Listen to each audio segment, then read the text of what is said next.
Have you ever wondered why fear and self-doubt seem to control so much of our lives? It's a common experience, this feeling of fear. It binds us all. It's a barrier, a wall, standing between us and our ultimate success, our true happiness. It's that nagging voice whispering, "You can't." But it's not just you. We all hear it.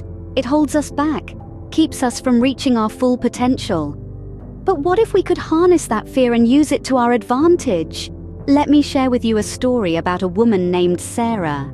Sarah was a woman of great talent and potential, but she was shackled by a crippling fear of public speaking. This fear was like an invisible barrier, holding her back from reaching her professional and personal goals.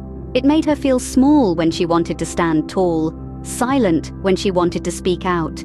It was a specter that haunted her dreams and cast a shadow over her waking hours. But Sarah was determined to change. She began by acknowledging her fear, understanding that it was a part of her, but not something that defined her. She sought help from a mentor, a seasoned public speaker, who guided her through the labyrinth of her anxieties. She practiced, stumbled, picked herself up, and practiced some more. Sarah faced her fear, not with the intention to conquer it, but to pacify it. And then came the day she had been preparing for. She was to deliver a keynote speech at a major conference. As she stepped onto the stage, her heart thundered and her palms sweated.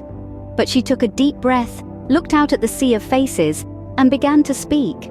Her words flowed, her voice steady, her message resonating.